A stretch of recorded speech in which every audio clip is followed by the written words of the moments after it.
По теории многомировой интерпретации Вселенная расщепляется на две разные Вселенные, в одной из которых наблюдатель смотрит на ящик с мертвым котом, в другой – на живого кота. Выбор всегда за тобой.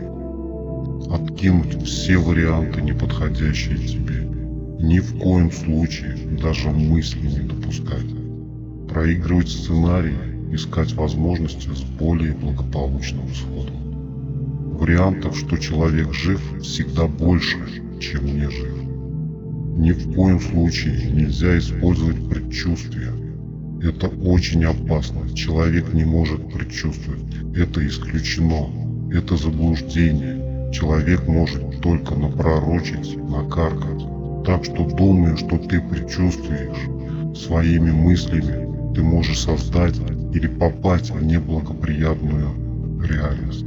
Запомни, вариантов бесконечное количество. Сделав выбор, назад пути уже не будет.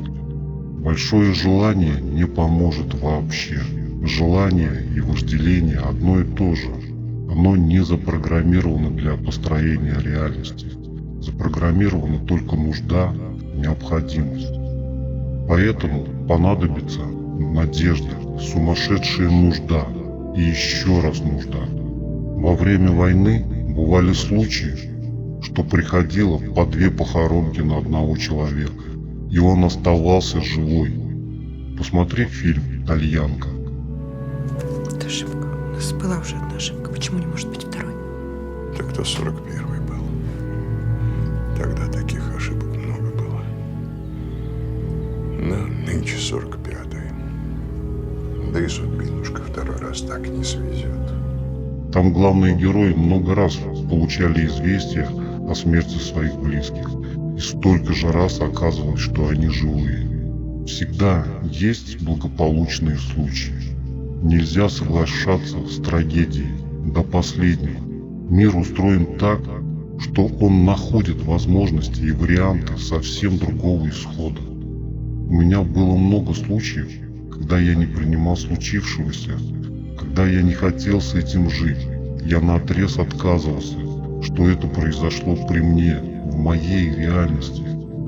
Когда я отказывался это пережить, я рыдал и не хотел с этим оставаться.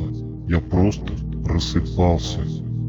Да, видимо, есть такая функция, что если ты не можешь чего-то пережить, ты просыпаешься.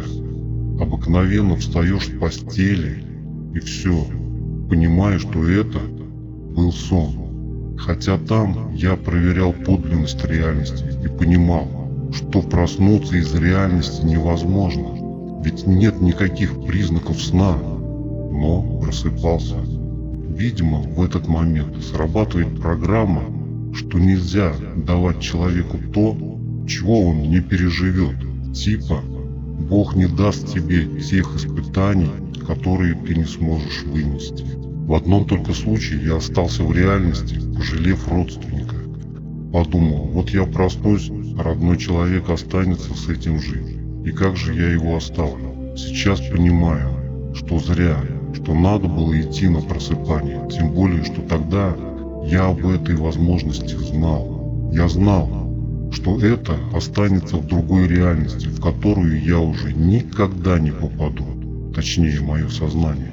И я буду жить уже со своими родственниками в другой реальности.